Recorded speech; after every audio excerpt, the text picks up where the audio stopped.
This is the instructional video to the French drop, but this is not an average instructional to the French drop. So magicians often complain about how they see the creepy actions, the creepy French drop magicians. Those are actually not magicians. Those videos you find that are called how to do the French drop are usually not done by magicians. And this is how they do it. They get a coin, they do the spellbound position, and they place it there, and they grab it like this, point, point, vanish, and produce. This is how people think the French drop is done. But this time, I will show you some of the concepts used by professional magicians. I'm not a professional magician, but I have read about their work. So the first thing, you don't deliberately put something there without a motivation. We call this an unmotivated move. So this is a jargon used by magicians. You need to motivate a move. First thing, the bigger action covers the smaller action. For example, if I do it like this, wave my hand vigorously, you don't see my finger pushing the coin outward to here. So this is called the bigger action covers the smaller action. So by the same principle, actually a bigger intention covers a smaller intention.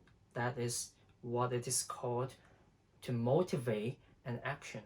For example, when I receive a coin, oh, you want me to vanish it? Oh, let me have a look. Then I'm already in this spellbound position, that is the get ready move for the French drop. Without you knowing that I put it there, I just need to have a closer look at it. So I pick this up. Oh, this is exquisite. But I can't vanish it anyway.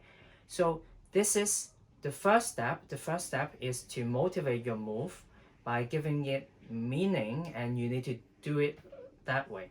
The second principle that you're going to use is even the FBI knows what that is. That is called what they used to use to in their documents to drug the coffee, okay, by putting one hand up and the other hand down. So rise and falling actions.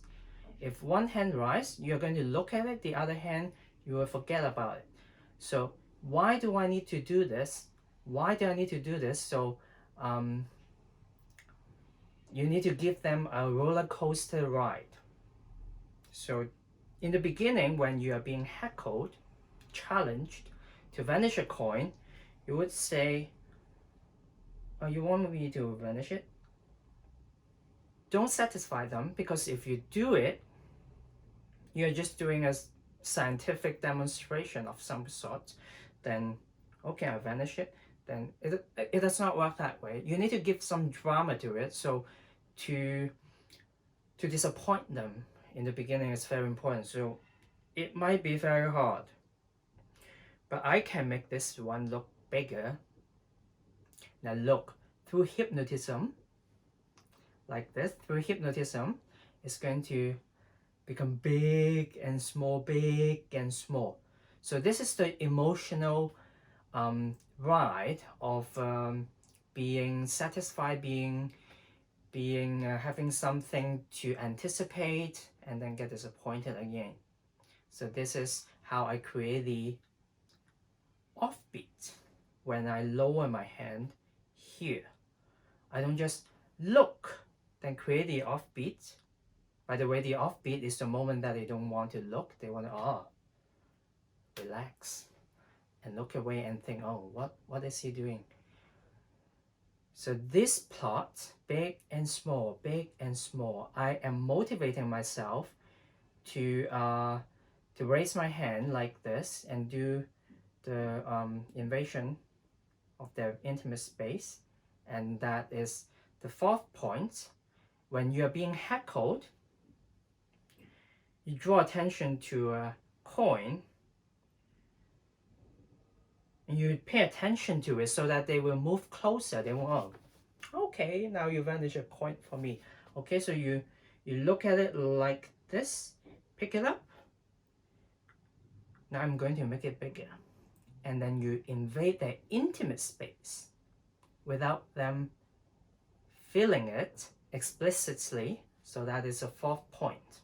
Why do I do this? Because I'm going to do the French rub when they are relaxed. When I am relaxed, when they get disappointed, and I do the French rub now. Of course, I don't open my hand now. I just take the coin, drop it into the finger palm position, and I'm going to use the rise and fall action again because I'm in there, almost in the intimate space. I can put this one, point these fingers up, and the other hand can fall to my pocket and dump the coin into the pocket. This is called the frame of vision, like the frame of your television. By maintaining eye contact, by putting this closer to eye level, I'm actually asking them implicitly to look at my hand. And this is actually quite angle proof. People will assume that the coin is still here. This is how I hold it, with the thumb here, the pinky here. So people will assume that the coin is here, because if there was a coin,